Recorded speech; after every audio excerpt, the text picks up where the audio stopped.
कृष्णा, राधे राधे, हर हर महादेव, श्री शिवाय नमस्तुभ्यम। आप सभी का दिन शुभ और मंगलमय हो। आज दिनांक है 24 फरवरी और दिन है मंगलवार। आज आप सुनेंगे फाल्गुन मास महात्म्य के 23वें दिन का पावन अध्याय। उससे पहले आज भी आप सुनेंगे श्री श्याम जी की अत्यंत सुंदर हृदय को छू लेने वाली कथा। जब श्री राधा जी अपने एक भक्त की सेवा से अत्यंत प्रसन्न हुई, उनका हृदय आनंद से भर उठा। तब अपने उस प्रिय भक्तों को दर्शन देने के लिए श्री राधा जी ने एक अद्भुत चतुर लीला रची। उन्होंने अपने एक चरण का नुपुर एक अनार के पेड़ के पीछे इस प्रकार गिरा दिया जैसे कोई साधारण घटना हो, परंतु उसमें छिपी थी दिव्य करुणा। तो किस प्रकार उन्होंने यह दिव्य लीला रचाई, किस प्रकार आपने उस भक्त को दर्शन दिए, यह सब आज इस कथा में आप विस्तार से सुनेंगे। कथा को पूरा सुनने के बाद कमेंट बॉक्स में राधे राधे अवश्य लिखिए। श्रीपाद जीव गोस्वामी जी की भजन कुटिया पर आकर कृष्णदास जी ने दंडवत प्रणाम किया, विनम्र निवेदन किया और अपना परिचय दिया। श्रीपाद जीव गोस्वामी यह सुनकर अत्यंत प्रसन्न हुए कि कृष्णदास श्री हृदय चैतन्य ने उनको पास भेजा है। जब श्री जीव गोस्वामी के मार्गदर्शन में कृष्णदास भक्ति साहित्य का अध्ययन करने लगे, तब उन्हें अनुभव हुआ कि सभी रसों में माधुर्य रस की उपासना भगवान से गहरा संबंध स्थापित करने में सर्वोपरि है। धीरे धीरे श्री कृष्णदास जी का मन प्रिय प्रियतम की निकुंज रस सेवा की ओर खींचता चला गया। उन्होंने विनम्रता पूर्वक जीव गोस्वामी से प्रार्थना की कि वह उन्हें रस उपासना के रहस्य को विस्तार से समझाए। जीव गोस्वामी की कृपा से धीरे धीरे कृष्णदास को ब्रिज रस महात्म्य, निकुंज रस लीला और ब्रिज की विशेष उपासना पद्धति का गुण ज्ञान प्राप्त होने लगा। एक दिन श्री जीव गोस्वामी ने श्री कृष्णदास जी को श्री सेवा कुंज की गलियों की सफाई करने की सेवा सौंप दी। नित्यवर्ती श्री कृष्णदास जी सेवक कुंज अपने खुरपा और सोहनी लेकर जाते और पूरे क्षेत्र की अत्यंत श्रद्धा से सफाई करते थे। श्री कृष्णदास जी की वृंदावन रज में अपार निष्ठा और अटूट प्रेम था। यह वृंदावन की रज कोई साधारण धूल नहीं है। रसिक संतों की वाणी में प्रमाण मिलता है कि जो वृंदावन रास के सच्चे रसिक हैं, वे प्यास से तड़प कर प्राण त्याग देंगे, परंतु जिस जल को ब्रिज रज का स्पर्श ना हुआ हो, वह जल ग्रहण नहीं करेंगे। स्वामी श्री हरिदास जी ने अपनी लीला में यह प्रकट किया कि वृंदावन रज का एक एक कण पारसमणि के समान दिव्य और अमूल्य है। ऋषिकों ने प्रभु से यही तो मांगा है, मोहे मोर जो बनाओ तो बनाओ वृंदावन को, नाचना चहक चहक तुम्ही को रिझाऊं। मोहे बंदर बनाओ तो बनाओ वृंदावन को, डाल डाल कूद कूद तुम्ही को रिझाऊं। मोहे भिक्षु बनाओ तो बनाओ ब्रिज मंडल को, मांग मांग टूक ब्रिजवासन सो खाऊं। कोकिल करो या कीट करो, कालिंदी के तीर आठों याम, श्याम श्याम श्याम गाऊंगा। ऋषिकों के जीवन में ऐसा समय भी आया था जब यवनों का आक्रमण हुआ। राधा वल्लभ जी कामवली चले गए, बांके बिहारी जी भरतपुर पधार गए, परंतु ब्रिज के रसिकों ने वृंदावन को नहीं छोड़ा। यवनों ने अनेक एक एक अंग के 100 टुकड़े कर दिए, परंतु उन्होंने वृंदावन त्यागना स्वीकार नहीं किया। खंड खंड हो जाए तन, अंग अंग टूट जाए, वृंदा मत छोड़ियो, छोड़ना बड़ी चूक। जब मुक्ति स्वयं भगवान से पूछती है कि जब जीवों को मैं मुक्त करती हूँ, परंतु मेरी मुक्ति किस प्रकार होगी, तब श्री कृष्ण कहते हैं, पड़ी रहो या गैल में, साधु चंद चली जाए, ब्रिज रज उड़ मस्तक लगे, मुक्ति मुक्त हो जाए। रसकान जी ने ब्रिज रज की महिमा बताते हुए कहा है, एक ब्रज रेणुका फिर चिंतामणि वार डारू। धर्म सम्राट श्री स्वामी करपात्री जी महाराज कहा करते थे कि भगवान के सभी धामों की महिमा समान है, परंतु श्री ब्रिज की महिमा अन्य धामों से भी बढ़कर है। अन्य धामों में भगवान अपने चरण कमलों से चले हैं, खेले हैं, कूदे हैं, जिससे वह भूमि धन्य हो गई है, परंतु ब्रिज धाम में तो केवल चलने फिरने और खेलने की ही बात नहीं है। यहाँ की एक एक रज को श्री कृष्ण ने चाट चाट कर परम पवित्र बना दिया है। कृष्ण ने तो यहाँ की मिट्टी अपने श्री मुख में धारण की है। एक बार प्रयागराज का कुंभ योग आया। चारों दिशाओं से लोग प्रयाग तीर्थ जाने के लिए उत्सुक हो रहे थे। श्री नंद बाबा और अनेक घोष्ट के भाई बंधु भी आपस में विचार करने लगे कि हम भी चलकर प्रयागराज में स्नान दान और पुण्य करें, परंतु श्री कृष्ण को यह कैसे स्वीकार होता। प्रातः काल का समय था। श्री नंद बाबा वृद्ध गोपों के साथ अपनी बैठक के बाहर बैठे थे। तभी सामने से एक भयानक काले रंग का घोड़ा सर पर दौड़ता हुआ आया। सब भयभीत हो कि कहीं कंस का भेजा हुआ कोई असुर तो नहीं आ रहा। वह घोड़ा आया और ज्ञान गुदड़ी वाले स्थल की कोमल कोमल ब्रिज रज में लौटने लगा। सबके देखते ही देखते उसका रंग बदलने लगा। वह काले से गोरा अत्यंत मनोहर और दिव्य रूप वाला हो गया। वह घोड़ा श्री नंद बाबा और सबके सामने मस्तक झुकाकर प्रणाम करने लगा। श्री नंद बाबा और सभी खूब अचंभित और चकित रह गए। श्री नंद बाबा ने पूछा, आप कौन हैं? यहाँ कैसे आए हैं? और इस ब्रिजरज में लौटकर काली से गोरे कैसे हो गए? तभी वह घोड़ा अचानक एक अत्यंत सुंदर, रूपवान और दिव्य आभूषणों से विभूषित महापुरुष के रूप में प्रकट हुआ। हाथ जोड़कर विनम्र भाव से बोला, मैं तीर्थराज प्रयाग हूँ। संसार के अच्छे बुरे सभी लोग आकर मुझ में स्नान करते हैं और अपने पापों को मुझ में त्याग कर चले जाते हैं। उन पापों के कारण मेरा रंग काला पड़ जाता है, इसलिए प्रत्येक कुंभ से पहले मैं यहाँ श्री वृंदावन धाम में आता हूँ और इस परम पावन भूमि की धूल में अभिषेक प्राप्त करता हूँ। इस ब्रिज धाम की रस से मेरे समस्त पाप दूर हो जाते हैं। मैं पुनः निर्मल और शुद्ध होकर यहाँ से आप सभी ब्रजवासियों को प्रणाम कर वापस चला जाता हूँ। कृपया आप मेरा प्रणाम स्वीकार करें। इतना कहते ही ना वहाँ कोई घोड़ा था, ना ही कोई सुंदर पुरुष दिखाई दिया। श्री कृष्ण मुस्कुराकर बोले, बाबा आप क्या विचार कर रहे हैं? प्रयाग जाने का मुहूर्त किस दिन है? नंद बाबा और सभी ब्रिजवासी एक स्वर में बोल उठे, अब कौन जाएगा प्रयागराज? जब प्रयागराज स्वयं हमारे ब्रिज के रज में स्नान करके पवित्र होते हैं, तो फिर हम वहां जाकर क्या करेंगे? और इस प्रकार सब ने अपनी प्रयाग यात्रा स्थगित कर दी। श्री दुखी कृष्णदास जी अत्यंत विनम्र भाव से अपने हाथ पैरों के बल झुककर सेवा किया करते थे। वे सेवा कुंज में बड़ी श्रद्धा से झाड़ू लगाते, सफाई करते और उनका संपूर्ण शरीर ब्रिज के रथ से ढका रहता था। ऐसे ही सेवा करते करते 12 वर्ष पूरे बीत गए। परंतु आश्चर्य की बात यह है कि इन 12 वर्षों में कभी भी कृष्णदास जी ने जीव गोस्वामी जी से यह प्रश्न नहीं किया कि मुझे कोई और सेवा क्यों नहीं दी जाती, केवल सेवा कुंज में झाड़ू लगाने की सेवा क्यों प्रदान की गई है। वह पूर्ण संतोष और समर्पण के साथ अपनी सेवा में लगे रहे। कभी कभी सेवा करते समय उन्हें श्री लाडली जी के चरण चिन्हों के दर्शन हो जाते थे और कभी कभी तो श्री लाल जी के भी चरण चिन्ह दिखाई देते थे। वे मन ही मन प्रतिदिन श्री लाडली जी को पुकारते और भावपूर्वक कहते, आपकी कृपा से चरण चिन्हों के दर्शन तो हो जाते हैं, पर वह दिन कब आएगा जब आपके प्रत्येक चरणों के दर्शन होंगे।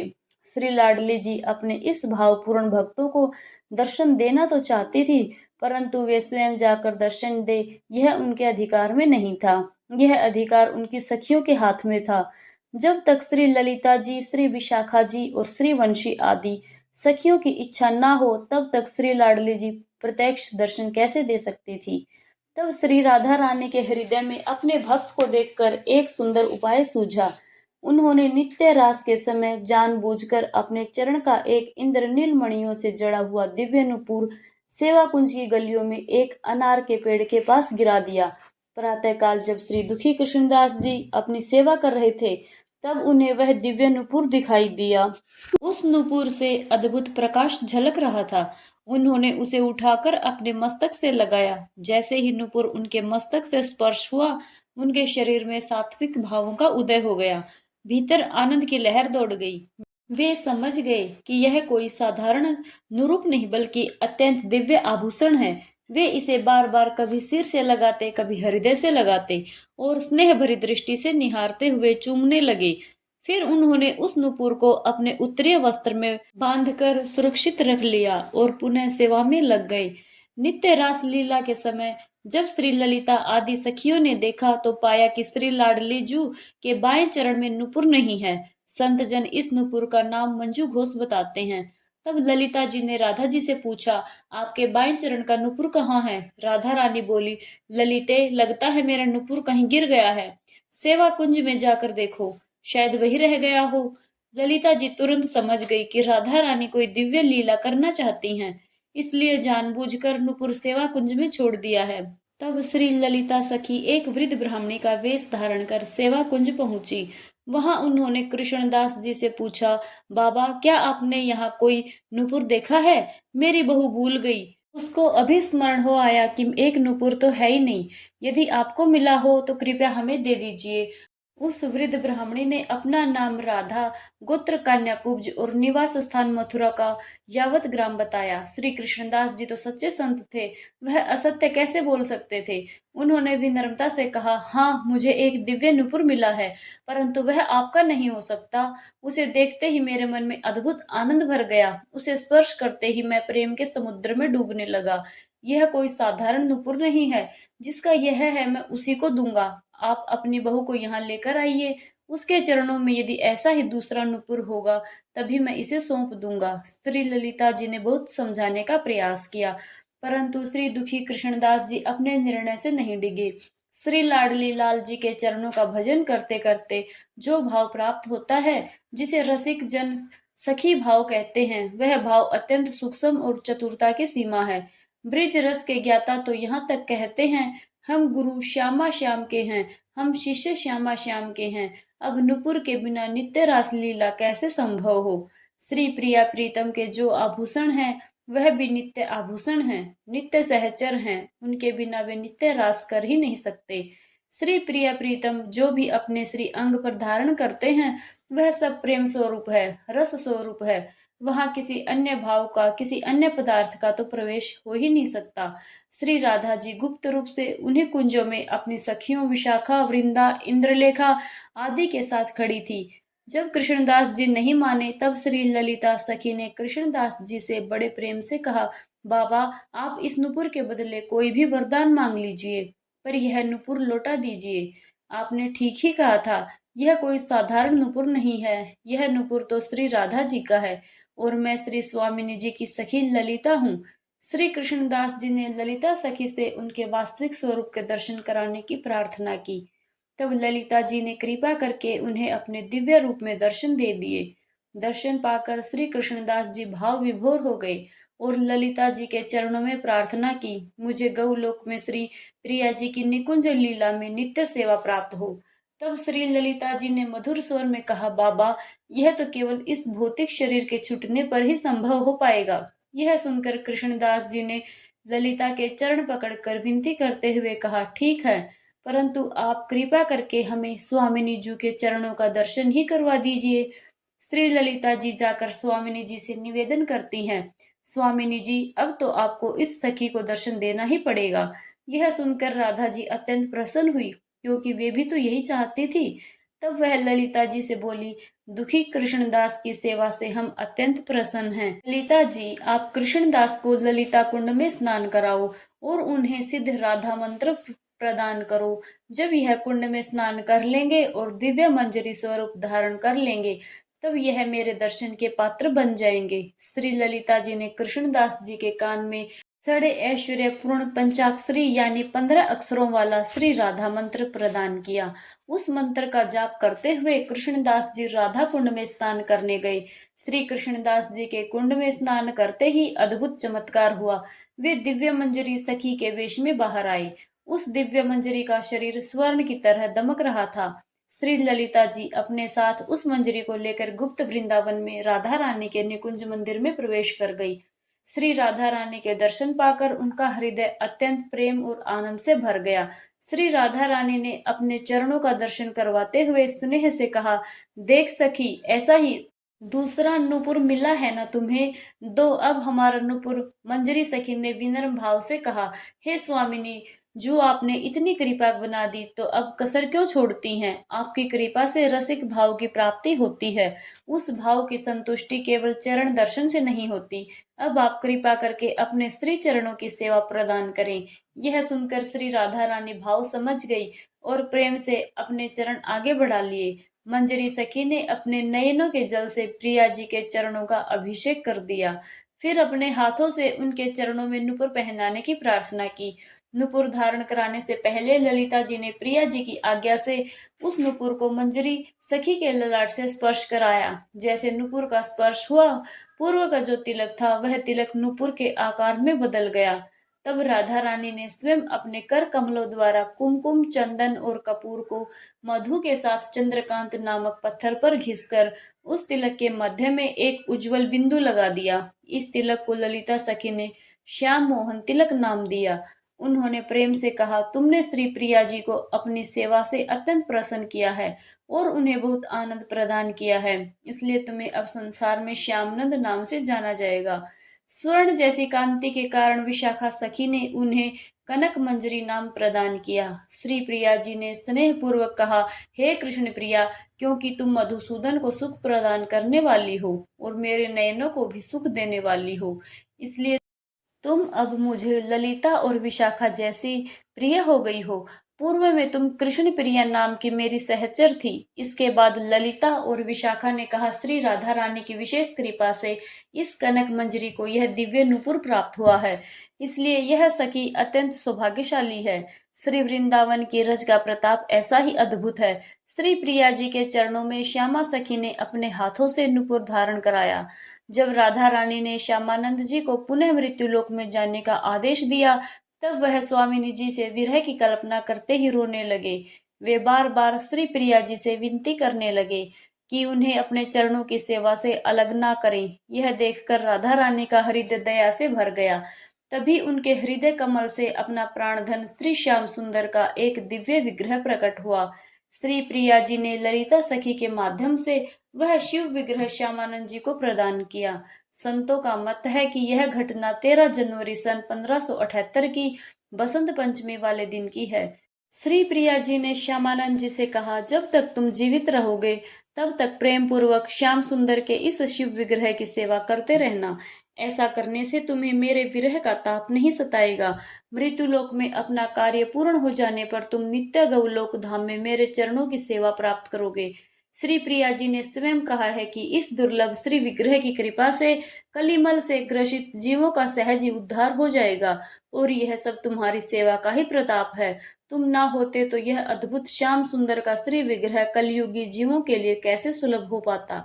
ललिता सखी ने उसके बाद श्यामनंद जी से प्रेम पूर्वक कहा कि इस दिव्य लीला के विषय में श्री जीव गोस्वामी के अलावा किसी और से मत कहना। अगर तुमने ऐसा किया तो अल्पायु होकर श्री जी प्रिया जी की कृपा से तुम वंचित हो जाओगे। मैंने तुम्हें जो सिद्ध राधा मंत्र प्रदान किया है, उसके स्मरण मात्र से तुम्हें श्री प्रिया जी के दर्शन किसी भी समय सहज ही सुलभ होंगे। अगर कोई विपत्ति आए तो उस मंत्र का स्मरण कर लेना। ऐसा कहकर श्री ललिता आदि सखियां और राधा रानी अंतर्ध्यान हो गए। श्री राधा रानी की इच्छा से श्यामानंद जी पुनः अपने पुरुष रूप में आ गए। उस दिव्य श्याम सुंदर के श्री विग्रह को सिर पर रखकर श्यामनंद जी श्रीपाद जीव गोस्वामी की कुटिया पर आए। श्री जीव गोस्वामी ने देखा कि दुखी कृष्णदास जी के वक्ष स्थल पर श्यामनंद लिखा हुआ है। राधा रानी के चरण आकर और मध्य में उज्जवल बिंदु का नवीन तिलक शोभायमान है। अत्यंत सुंदर श्याम सुंदर का शिव विग्रह उनके साथ है। उनका लोहे का खुरपा स्वर्ण के खुरपे में परिवर्तित हो गया है। उनका शरीर स्वर्ण की तरह दिव्य आभा से चमक रहा है। आंखों से अश्रुधारा बह रही है। जीव गोस्वामी ने प्रेम से पूछा, कृष्णदास, तुम इतने समय से कहाँ थे? तुम्हारा साधारण शरीर यह सुंदर स्वर्ण कांत में कैसे परिवर्तित हो गया? तब कृष्णदास जी विनम्रता से बोले, मैं इतने समय से सेवा कुंज में ही था और यह शरीर की स्वर्ण कांत तो मुझे आपकी कृपा से प्राप्त हुई है। श्री जीव गोस्वामी ने फिर पूछा, यह नया तिलक तुम्हें किसने प्रदान किया और यह सुंदर श्री विग्रह तुम कहाँ से लाए? अवश्य तुम पर श्री लालजू अथवा श्री लालीजू की विशेष कृपा हुई है। तुम सब कुछ सत्य कहो। तब श्री कृष्णदास जी ने उन्हें एकांत स्थान में ले गए और धीरे से उनके कान में सारी बातें कह दी। यह सुनकर जीव गोस्वामी आनंद तरीके से नाचने लगे। उनकी आंखों से अश्रुधारा बहने लगी। कृष्णदास को आलिंगन प्रदान करते हुए उन्होंने कहा, तुम तो अत्यंत भाग्यशाली हो। राधा रानी के विशेष कृपा पात्र हो। केवल इस लीला के स्मरण मात्र से ही मेरे शरीर में कंपन उत्पन्न हो रहा है। श्री कृष्णदास जी अत्यंत विनम्र होकर कहने लगे, यह सब तो आपकी कृपा से संभव हुआ है। आपने ही दास को सेवा कुंज की गलियों में झाड़ू लगाने की सेवा दी। आपकी कृपा से ही दास को प्रिया जी का नूपुर प्राप्त हुआ और राधा जी के दर्शन भी सुलभ हुए। आप जैसे रसिक संत की कृपा और इस ब्रिजरज के प्रताप का तो यह दिव्य परिणाम है। फिर कृष्णदास जी ने जीव गोस्वामी से विनती करते हुए कहा, अब आप इस बात को किसी से भी मत कहिए। अगर कोई पूछे तो कृपा करके यही कह दीजिए कि यह सब कृष्णदास जी के गुरुदेव भगवान का ही कृपा प्रसाद है। इसके बाद श्री जीव गोस्वामी ने सबको यह कह दिया कि श्री कृष्णदास जी के गुरुदेव की कृपा और इच्छा से अब उनका नाम श्यामनंद है और उनके इस तिलक का नाम श्यामानंदी तिलक है। श्री श्यामनंद जी ने प्रिया जी के द्वारा प्रदान किया हुआ भगवान का श्री विग्रह अपने भजन कुटीर में पधरा दिया और नित्य प्रेम और भक्ति से उसकी सेवा करने लगे। धीरे धीरे उनके नए तिलक और नाम की बात समस्त ब्रिजमंडल और बाहर भी प्रसिद्ध होने लगी। इसके बाद जो भी कुछ हुआ प्रिय श्रोताओं, उसका वर्णन आप कल के वीडियो में अवश्य सुनिए। अब सुनिए फाल्गुन मास महात्म्य का आज का अध्याय। यह सारी कथाएं मार्कंडे युधिष्ठिर को सुना रहे हैं। तो पहले आपको यह जानना आवश्यक है कि मार्कंडे अमर ऋषि माने जाते हैं। 8 अमर ऋषियों में मार्कंडे ऋषि का भी नाम आता है। इनके पिता मरकु ऋषि थे। जब मरु ऋषि की कोई संतान नहीं हुई, तब उन्होंने अपनी पत्नी के साथ भगवान शिव की कठोर आराधना की। उनकी तपस्या से भगवान शिव प्रसन्न हुए और प्रकट होकर उनसे पूछा। तब भगवान ने मरकु ऋषि की इच्छा जानकर उनसे कहा, वे गुणहीन दीर्घायु पुत्र चाहते हैं या फिर गुणवान और 16 वर्ष का अल्पायु पुत्र। तब मरकु ऋषि ने उत्तर दिया कि उन्हें अल्पायु लेकिन गुणवान पुत्र चाहिए। भगवान शिव ने उन्हें यह वरदान प्रदान कर दिया। जब मार्कंडेय ऋषि 16 वर्ष के होने वाले थे, तब उन्हें यह बात अपने माता पिता से ज्ञात हुई।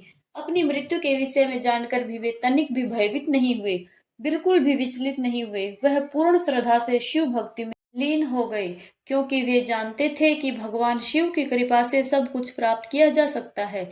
इस दौरान सप्त ऋषियों की सहायता से ब्रह्मदेव से उन्हें महामृत्युंजय मंत्र की दीक्षा मिली और इस दिव्य मंत्र का ऐसा अद्भुत प्रभाव हुआ कि जब यमराज निश्चित समय पर उनके प्राण लेने आए, तो शिव भक्ति में पूर्ण रूप से लीन मार्कंडेय ऋषि की रक्षा करने के लिए स्वयं भगवान शिव साक्षात प्रकट हो गए। उन्होंने यमराज के वार को पूरी तरह निष्फल और बेअसर कर दिया। बालक मार्कंडेय के अद्भुत और अटूट भक्ति से प्रसन्न होकर भगवान शिव ने उन्हें अमर हो जाने का दिव्य वरदान प्रदान किया। महाभारत के अनुसार मार्कंडेय जी ने 1000 युगों के अंत में होने वाले अनेक महाप्रलय को स्वयं देखा है और मार्कंडेय पुराण की रचना भी इन्हीं के द्वारा मानी जाती है। जब सभी पांडव वनवास के कठिन समय में थे, तब उसी अवधि में युधिष्ठिर आदि पांडव से मिलने के लिए मार्कंडेय जी स्वयं पहुंचे। उसी अवसर पर उन्होंने धर्मराज युधिष्ठिर को यह सभी पवित्र और रहस्यमयी कथाएं सुनाई थी। इसी क्रम में आगे बताते हुए मार्कंडेय जी कहते हैं, राजन, नर्मदा के उत्तर तट पर कपिला संगम के पश्चात वैदुरी के पश्चिम भाग में नर्मदापुरम नामक एक विख्यात स्थान है। वहां अनेक देव ऋषि, ब्रह्म ऋषि, राजश्री, तपस्वी तथा व्यापारी लोग भी निवास करते थे। नर्मदापुरम में जमनाग्नि आदि के एक महान मुनि रहा करते थे, जो सदाशिव भक्ति में लीन रहा करते थे। वे प्रतिदिन नर्मदा संगम में स्नान करते और फिर तरह तरह के सुगंधित गंध, पुष्प और अगेरू आदि मनोहर उपचारों द्वारा भगवान शिव की श्रद्धा पूर्वक पूजा किया करते थे। वे दक्षिणामूर्ति की शरण ग्रहण करके शिव मंत्र के जाप में निरंतर लीन रहते थे। वे 1 मास तक निरंतर इसी प्रकार जप और उपासना में लगे रहने पर सिद्धेश्वर लिंग स्वरूप देव आदिदेव महेश्वर ने उन्हें साक्षात दर्शन दिए और प्रेम पूर्वक कहा, ब्राह्मण, मैं तुम्हारी भक्ति और रुद्र रूप से अत्यंत संतुष्ट हूँ, तुम मुझसे वर मांगो। तब विनम्र भाव से जमदग्नि मुनि बोले, हे परमेश्वर, मुझे होम और यज्ञ क्रिया के लिए कामधेनु प्रदान कीजिए, क्योंकि धर्म और शुभ अनुष्ठान के लिए शिव पूजा, पूजा और तर्पण के लिए तथा देव कार्य और पितृ कार्य की सिद्धि हेतु कौओं को ही सबसे पवित्र माना गया है। महादेव जी प्रसन्न होकर बोले, महाभाग्य, तुम्हें कामधेनु दी जा रही है। ऐसा कहकर महादेव वही अंतर्ध्यान हो गए। जमदग्नि मुनि जिन जिन कामनाओं के लिए कामधेनु से याचना करते, वे सभी इच्छाएं उन्हें तुरंत और सहज ही प्राप्त हो जाती थी। अब वह स्वर्ण पात्रों में तरह तरह के मनोवांछित और स्वादिष्ट भोजन पदार्थ परोसकर सहस्त्र ऋषियों को प्रतिदिन उनकी इच्छा अनुसार भोजन करवाने लगे। माननीय ब्रह्मा ऋषि और देवगण भी मुनिवन जमदग्नि के आश्रम में जाकर उनकी कीर्ति और यश को और अधिक बढ़ाने लगे। इस प्रकार कुछ समय व्यतीत हुआ। एक दिन राजा कार्तिवीर अर्जुन ने अपने सैनिकों सहित वही पड़ाव डाला। शिकार खेलते खेलते वह जमदग्नि मुनि के आश्रम में पहुंचा और अहंकार पूर्वक कहने लगा, मुनि, यह गऊ तुम्हारे योग्य नहीं है, इसलिए इसे मुझे दे दो। कार्तिवीर की यह बात सुनकर मुनि वह जमदग्नि गहरे चिंतन में डूब गए। उन्हें कुछ भी उत्तर न देते हुए देख उस निर्दय राजा ने क्रूरता से मुनि की हत्या करवा दी और स्वयं उनके कामधेनु को बलपूर्वक हरण करके ले जाने लगे। जब वह आश्रम से बाहर निकला तब अचानक कामधेनु पर कोड़ों की मार पड़ने लगी। वह बार बार निर्दय प्रहारों से घायल होने लगी। तब उस पवित्र गऊ ने श्राप देते हुए कहा, अरे नराधम, रेणुका नंदन परशुराम तेरे समस्त कुल का संहार कर डालेंगे। इस प्रकार श्राप देकर कामधेनु पुनः स्वर्गलोक को चली गई। उस समय वहां उपस्थित लोगों में महान हाहाकार मच गया। सब कहने लगे, अरे यह कौन दुराचारी आ गया जिसने ब्राह्मणों के कोप को भड़का दिया है। इसके बाद जब महावीर परशुराम जी ने अपने पिता के वध का समाचार सुना तो सुनते ही वे जलती हुई अग्नि के समान क्रोध से प्रज्वलित हो उठे। वे तुरंत आश्रम पहुंचे और पिता को मृत अवस्था में देखकर उनका पराक्रम और क्रोध दोगुना हो गया। वे तुरंत महिष्मतिपुरी की ओर चल पड़े और वहां पहुंचकर कार्तिवीर अर्जुन को उसके मस्तक सहित काट डाला। उस समय मुनिवर परशुराम जी क्षत्रिय जाति के लिए प्रलय के समान विनाशकारी बन गए थे। महापराक्रमी परशुराम ने उस दुरात्मा कार्तिवीर अर्जुन का अंत करके पूरी पृथ्वी को क्षत्रियों से रहित कर दिया। इस प्रकार अपनी प्रतिज्ञा पूर्ण करके वह पुनः अपने पिता के आश्रम पर लौट आई। माता और अन्य मुनीश्वर को प्रणाम करके उन्होंने विधि पूर्वक परशुरामेश्वर महादेव जी की स्थापना की। उसके समीप ही विशोका, एरका और पावली नाम की 3 शिलाएं स्थित हैं। उन्हीं पवित्र शिलाओं पर परशुराम जी ने अपने पिता की मरोधर, श्राद्ध आदि समस्त क्रियाएं विधि पूर्वक संपन्न की। उस स्थान पर एक कपिल वर्ण की शिला है जो देवद्रोणी के नाम से प्रसिद्ध है। वहां पिंडदान करने से पितर स्वर्ग लोक को प्राप्त हो जाते हैं। राजन, इस प्रकार मैंने तुम्हें नर्मदापुरम की यह पवित्र कथा सुनाई है। इसके श्रद्धा पूर्वक श्रवण और कीर्तन से देवलोक में देवत्व की प्राप्ति होती है। जब रहती और नर्मदा जी का संगम हुआ है, वहां एक निषाद प्रतिदिन भगवान त्रिलोचन का पूजन किया करता था। एक दिन व्यतिपात और संक्रांति का पावन युग होने पर उसने श्रद्धा से फूल लिए और शिव मंदिरों में प्रवेश किया। वहां पहुंचकर जब उसने भगवान की प्रतिमा को ध्यान से देखा तो उसके मन में आश्चर्य की लहर दौड़ गई। भगवान का तीसरा नेत्र तो था ही नहीं। यह देखकर उसके मन में गहरा विस्मय उत्पन्न हुआ। वह सोचने लगा कि आखिर किस पाप आत्मा ने भगवान के नेत्र को चुरा लिया है। ऐसा सोचकर उसने तनिक भी विलंब नहीं किया। उसने तुरंत अपना तीखा बाण उठाया और बिना किसी भय के अपना ही एक नेत्र उखाड़ लिया। फिर अत्यंत श्रद्धा और दृढ़ विश्वास के साथ उसने त्रिनेत्र देवों के देव महादेव के मस्तक पर लगा दिया। यह सब करते समय उसके मन में ना तो भय आया, ना कंपन हुआ और ना ही दीनता का कोई भाव आया। उसके हृदय का भाव तनिक भी नहीं बदला। उसकी भक्ति अटल और निर्मल थी। उसकी इस अद्भुत भक्ति को देखकर देवेश्वर महादेव अत्यंत प्रसन्न हुए। वे मुस्कुराते हुए प्रकट हुए और स्नेह से बोले, वत्स, तू मन चाहा वर मांग, मैं तुझ पर अत्यंत प्रसन्न हूँ। भगवान शिव की कृपा से उस निषाद की बुद्धि निर्मल और पवित्र हो गई। वह साष्टांग प्रणाम करके विनम्र स्वर में बोला, हे देवेश्वर, यह सभी निषाद अपने मृग, पशु, पक्षी, अपने पुत्र, पत्नी और पूरे परिवार सहित आपकी कृपा से आपके ही लोक में चले जाएं और जितने भी अन्य पाप योनि हो उनकी भी ऐसी शुभ गति हो। बस यही मेरी एकमात्र इच्छा है। निषाद की यह करुणा और निष्काम प्रार्थना सुनकर महादेव अत्यंत प्रसन्न हुए और बोले, भक्त, मेरी कृपा से तुम सभी अपने समस्त मनोकामनाओं को प्राप्त करोगे। ऐसा वरदान देकर भगवान शिव वही अंतर्ध्यान हो गए। इसके पश्चात वह निषाद अपने शिवों सहित उस पवित्र तीर्थ के प्रभाव से शिव जी के दिव्य धाम को प्राप्त हुआ। राजन, यह जो शिव नेत्र कुंड का महात्म्य मैंने सुनाया, इस तीर्थ में सैकड़ों पाप योनि वाले मनुष्य भी नर्मदा और शिव जी के संयोग स्वरूप इस पवित्र स्थान पर परम सिद्धि को प्राप्त हुए हैं। जो भी व्यक्ति वहां स्वतंत्र रूप से या परतंत्र होकर अपने प्राणों का त्याग करता है, वह सहस्त्र वर्षों तक उमा महेश्वर के धाम में निवास करता है। केवल इस प्रसंग को श्रद्धा से सुनने मात्र से और सुनाने मात्र से मनुष्य भव बंधन से मुक्त हो जाता है। नर्मदा के उत्तर तट पर एक और परम उत्तम तीर्थ है जो सभी सिद्धियों को प्रदान करने वाला है। उसे जनक तीर्थ कहा जाता है। सुराचस मनवंतर आने पर त्रेता युग में राजा जनक ब्रह्मवेता में श्रेष्ठ ब्रह्म ऋषि याज्ञवल्क्य को साथ लेकर अनेक मुनियों से सेवित कश्यप जी के पवित्र आश्रम में गए। उनके साथ यज्ञ करवाने वाले ऋतिज और यज्ञ की संपूर्ण सामग्री भी थी। इसके बाद वह यज्ञों में श्रेष्ठ लक्ष्मेध यज्ञ का शुभ आरंभ हुआ। इंद्र आदि श्रेष्ठ देवताओं ने स्वयं वहां आकर यज्ञ का भाग ग्रहण किया। यज्ञ पूर्ण होने के बाद राजा जनक ने नर्मदा में यज्ञांत स्नान किया और पुत्र तथा पत्नी सहित अत्यंत शोभायमान हुए। फिर उन्होंने शिव जी और विष्णु जी का विधि पूर्वक पूजन किया। उनके वरदान के प्रभाव से वह दिव्य विमान पर आरूढ़ होकर दिव्य लोक को जाते हुए देखे गए। मार्ग में उन्हें देखकर धर्मराज स्वयं उठकर खड़े हो गए।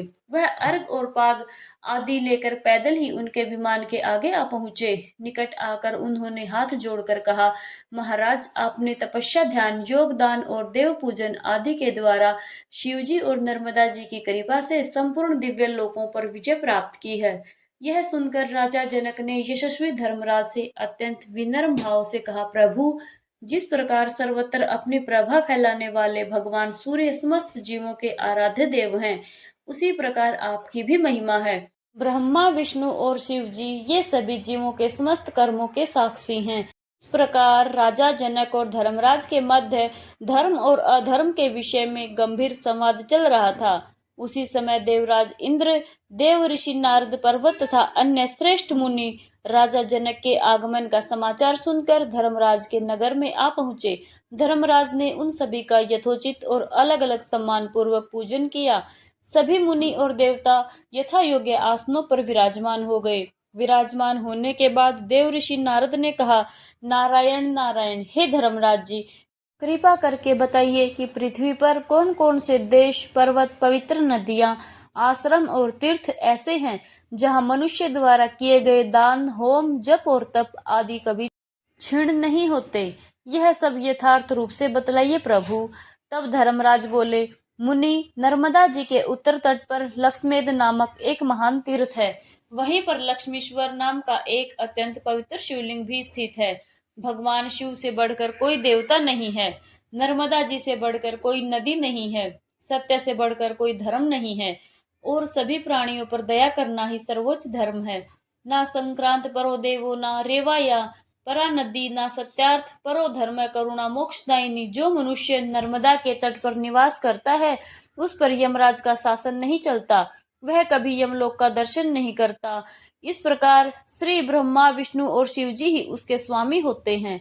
धर्मराज के मुख से निकले इस धर्ममय आख्यान को सुनकर देवर्षि नारद और अन्य महर्षि अत्यंत प्रसन्न हुए। जय भोलेनाथ। श्री शिवाय नमस्तुभ्यम। आज की कथा में बस इतना ही।